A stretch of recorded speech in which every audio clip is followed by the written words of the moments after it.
안녕하세요, 하피TV입니다. 얼마 전 일본 오디오 기업인 온쿄가 상장 폐지되었다는 뉴스가 들려왔습니다. 올해로 창립 75주년을 맞은 온쿄에게 대체 어떤 일이 있었기에 이런 상황이 닥치게 된 걸까요? 지난했던 온쿄의 10년, 하피TV가 정리해봅니다. 온쿄의 상장 폐지는 지난 10년간 이루어진 오디오 메이커의 M&A와 맞물려 있습니다. 먼저 온쿄를 이해하기 위해 일본 오디오 역사에 대해 이야기해봅니다. 일본 가전기업은 대부분 2차 세계대전 직후에 배태됩니다. 1946년 모리타 아키오 이부카 마사로가 도쿄 통신공업이라는 회사를 창업합니다.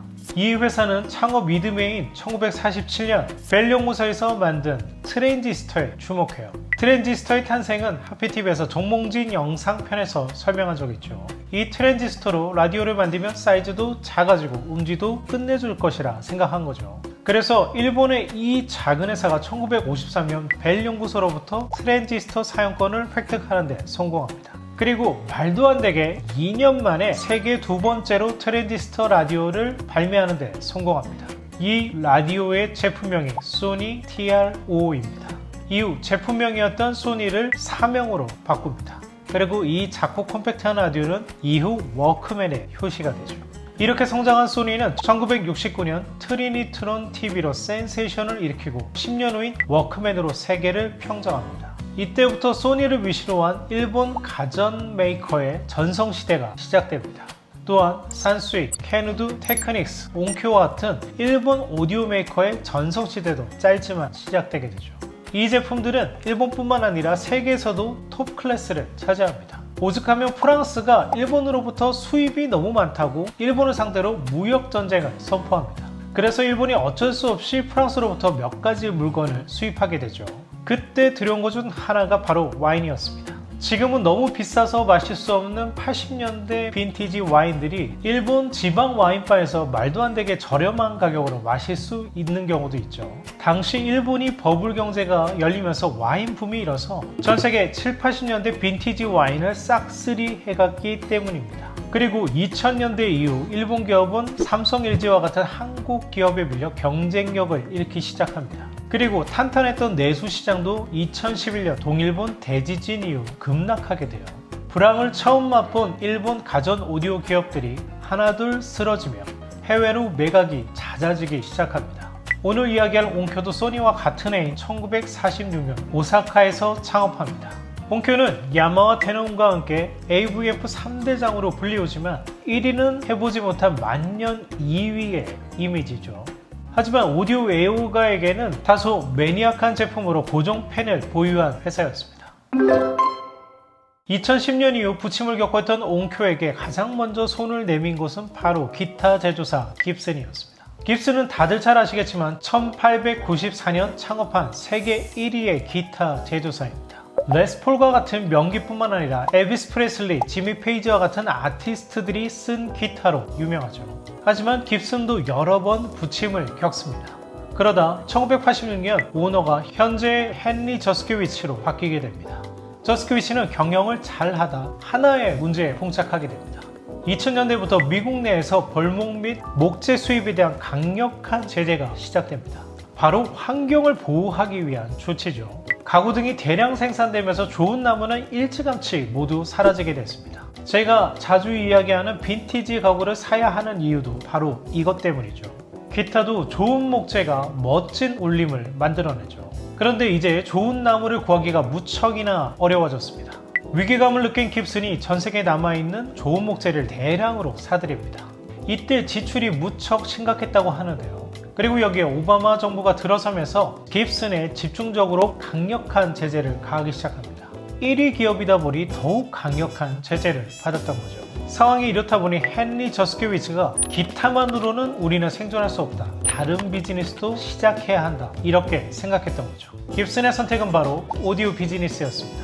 그래서 2012년 1월 깁슨이 온쿄에 투자를 시작합니다. 온쿄 지분 15.45%를 투자해서 2대 주주가 되고 두 메이커는 깁슨 메이커로 헤드폰, 앰프를 제조하기로 합니다. 그런데 온쿄가 이렇게 받은 투자금으로 이상한 일을 벌이기 시작합니다. 며칠 뒤 갑자기 티아가 지분을 교환해요. 지분의 10%를 서로 맞교환한 거죠. 그리고 5개월 후인 2012년 6월 한국 모뉴웨이가 합작회사를 만들어요. 자본금 총 3억 엔으로 모뉴웨이 70%, 옹쿄가 30%의 지분을 갖는 회사인데, 간단히 이야기하면 옹쿄가 일본 내 모뉴웨이 판매를 맡고 모뉴웨이 옹쿄의 판매권을 한국으로 가져오는 계약이었습니다. 모뉴웨이는 기억하시는 분들이 계실 텐데요. 이 회사의 이력은 별도의 영상으로 소개해드리도록 하겠습니다.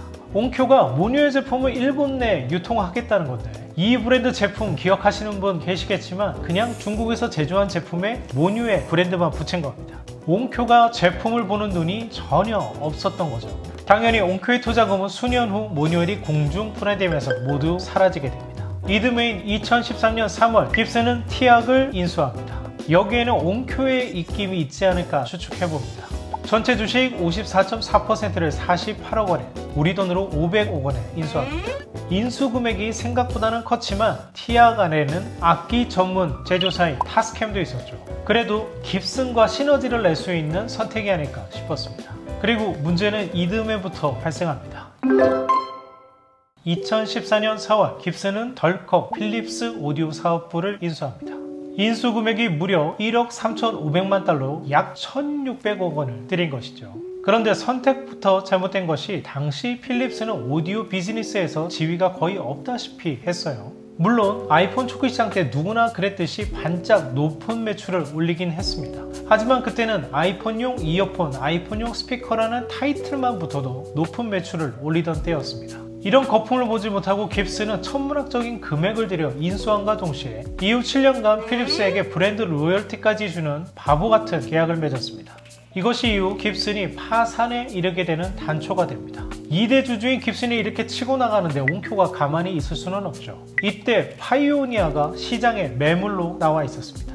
파이오니아는 레이저 디스크 시절 전성기를 보여준 기업이었는데, 디스플레이 시장에 뛰어들어 최고의 PDP라 평가를 받은 쿠로를 내놓으면서 승승장구했지만 결국 쿠로로 정점을 찍은 이후에 장렬하게 산화하죠. 그래서 수년간 시장에 매물로 나와 있었습니다. 의외로 알짜배기였던 DJ 사업부는 다른 사모펀더가 이미 인수해버렸고, 남아있던 파이오니아의 홈오디오 사업부를 옹쿄가 홍콩의 사모펀드와 함께 지분 51%를 인수합니다. 이렇게 옹쿄와 파이오니아가 한몸이 된 거죠. 그런데 오디오 기업을 대거 거느린 깁슨이 별다른 실적을 보여주지 못합니다. 특히 필립스는 깁슨에 인수된 이후 더욱 바닥을 칩니다.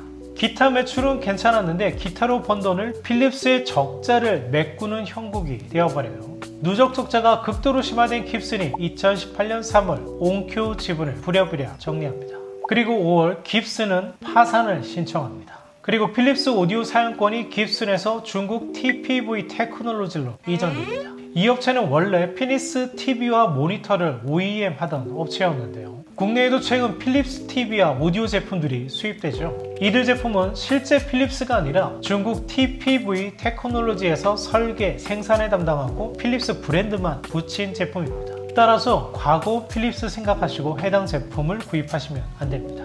깁슨이 이 지경까지 됐는데도 옹쿄는 여전히 정신을 못 차렸죠. 깁슨이 빠졌으니 그 자리를 다른 메이커로 채워 넣으면 되지 하고 2018년 4월 중국 TCL과 제휴를 맺습니다. 그래도 자금난이 해결되지 않자 이번에는 본인들이 라이선스비를 지불하는 DTS에 SOS를 청합니다. 그래서 DTS가 옹쿄의 지분 6.7%를 6억 3천만 엔에 취득합니다. 하지만 옹쿄도 인수한 파이오니아도 모두 뉴미디어 시장에 적응하지 못하고 여전히 AV 리시버만이 주력 상품인 상황. 적자의 폭이 줄지 않고 점점 더 늘어나기만 합니다. 그래서 옹쿄 경제는 더 이상 투자 유치가 아니라 매각으로 방향을 선회합니다. 2019년 5월 21일 사운드 유나이티드가 옹쿄의 홈 오디오 사업부를 81억 7,500만 엔에 인수를 발표합니다. 사운드 유나이티드는 보스턴 기반의 사모펀드인 찰스 뱅크 캐피탈 파트너스가 운영하는 포트폴리오 중 하나인데요. 시중에 저렴하게 나온 오디오 기업을 하나둘 사들이면서 사세를 확장하고 있습니다. AV 앰프로 유명한 데논 마란츠의 폴크 오디오, 클래스 A 등을 소유하고 있습니다. 여기에 옹쿄까지 인수해서 AV 앰프 시장을 아예 독점하겠다는 전략으로 읽혔습니다. 사운드 유나이티드가 옹쿄까지 인수를 한다면 사운드 유나이티드는 데논, 마란츠, 옹쿄, 파이오니아, 야마하를 제외한 주요 AV 앰프 제조사를 모두 독점하게 되는 거죠. 온쿄는 메가쿠 헤드폰 OEM에만 주력하고 브랜드는 온쿄에 남는 계약이라 합니다. 그런데 이때 사운드 유나이티드가 사실 온쿄 외에 다른 브랜드 인수까지 염두에 둡니다. 동시에 그 브랜드와의 매각 협상을 비밀리에 진행합니다. 참고로 그 브랜드는 한국과도 밀접한 관계가 있습니다. 그런데 온쿄는 이런 사실을 모르고 사운드 유나이티드가 내걸었던 조건들을 하나씩 수행합니다. AV 사업부 인원을 30% 감축하고 40세 이상 베테랑 직원의 100명의 희망 퇴직을 받습니다. 그리고 살만하다 싶었는지 2019년 가을에는 메리디안 일본 수입원 계약까지 맺습니다. 그런데 이듬해 사운드 유나이티드가 온쿄를 인수하지 않기로 최종 결정합니다. 사운드 유나이티드가 온쿄 대신 인수하기로 결정했던 회사가 바로 바워스 앤 윌킨스 BNW였습니다. 바워스 앤 윌킨스는 LS그룹 장남인 구본웅 대표가 투자회사인 포메이션 그룹을 통해 인수했다가 바워스 앤 윌킨스가 적자를 기록하면서 모회사가 파산을 선언해요. 그래서 사운드 유나이티드가 보다 저렴한 가격에 이 회사를 인수하게 된 거죠. 바워스 앤 윌킨스 인수 뒷이야기는 제가 별도 영상으로 설명해 드리겠습니다. 온쿄가 사운드 유나이티드에 배신을 당한 셈이 되었죠. 그래서 2020년 7월 온쿄는 인수 협상 대상자를 미국 11 트레이딩 컴퍼니로 바꿉니다. 이 회사의 모기업이 바로 복스 인터내셔널입니다. 매출로 하만 보스에 이어서 세계 3위를 차지하는 제조사인데요. 복스 인터내셔널은 잘 몰라도 이 회사가 보유한 메이커는 잘 아실 겁니다. 클립시, 야모, 마그나, 헤코, 오엘바우 등 수많은 메이커들을 가지고 있습니다. 이번에 알게 된 사실인데요. 과거에 ICA 젠센의 브랜드 사용권도 이 회사에서 보유하고 있습니다. 이 회사의 미국 유통 판매 법인이 11 트레이딩 컴퍼니인데 지난해 온쿄의 미국 디스트리뷰터 사업권을 따냅니다. 미국 스피커 판매 1위니까 온쿄를 가지고 AV 리시버 1위 달성은 쉽다고 판단한 거죠. 그리고 자금 여력이 있으니까 온쿄를 아예 인수하는 방향도 타진 중인 겁니다. 그런데 이 회사가 아주 적극적이지는 않았던 것 같아요. 인수 협상 기간이 길어집니다. 협상 가운데 온쿄는 지난 2021년 3월 31일 일본 증시 상장 폐지를 발표합니다. 이유는 과도한 적자 때문인데요. AV 리시버 신제품을 제대로 출시하지 못하자 2020년 한 해에만 매출이 60% 이상 급락합니다. 동기간 유럽 매출은 83%, 특히 독일의 매출은 99%가 빠졌습니다. 신제품은 출시되지 못하고 회사는 매각된다는 소문만이 가득하니까 회사가 쑥대밭이 되어버린 거죠. 그래서 지난 4월 30일 온쿄는 홈오디오 사업부 매각을 11 트레이딩 컴퍼니와 여전히 협의 중이며 매각에 대한 기본 합의서를 체결했다고 발표합니다. 그리고 매각을 샤프와도 협의 중이라고 발표하죠. 여기서 샤프가 웬 말이야 하실 텐데요. 온쿄는 잘나가던 지난 2008년 샤프의 말레이시아 공장에 지분 40%를 투자합니다. 그리고 온쿄 제품의 생산을 이곳에서 맡았습니다. 현재 이 지분 또한 매각 대상이라는 의미입니다. 이 지분은 샤프가 다시 사갈 수도 혹은 11 트레이딩 컴퍼니가 사갈 수도 있다는 의미입니다.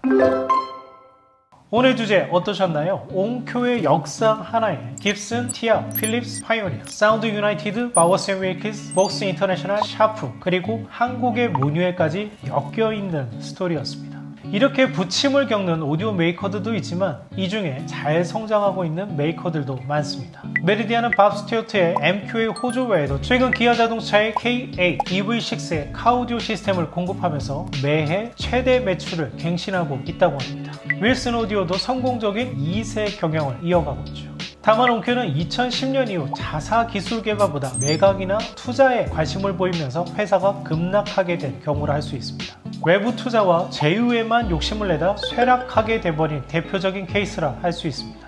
이런 온쿄의 사례는 이후 오디오 메이커에게 타산지석이 되어주지 않을까 생각합니다. 지금 보시는 이 잡지는 일본을 대표하는 홈쇼터 매거진 하이비입니다. 스테레오 사운드의 자매지로 국내에도 라이센스로 소개되어 많은 분들이 기억하실 텐데요. 저는 80년대부터 이 잡지를 구독해왔는데요. 당시는 일본 가전 메이커의 최대 호황 전성시대였죠. 90년대 하이비를 보면 파이오니아, 빅터, 도시바, 파나소닉, 소니, 야마하, 데논의 광고로 가득했습니다. 그리고 그들이 1년에 2번 선정하는 베스트 바이는 국내에서는 바이블처럼 여겨졌어요. 그런데 지금의 하이비는 일본 가전업계 그리고 오디오 제조사의 현주소를 적나라하게 보여줍니다. 이 호는 2020년 겨울 베스트 바이가 실린 호인데요. 여기에 실린 광고가 달랑 4페이지 뿐입니다. 다른 경쟁자가 생겼을까요? 그렇지 않습니다. 여전히 하이비는 일본의 홈시어터 톱 클래스 잡지입니다.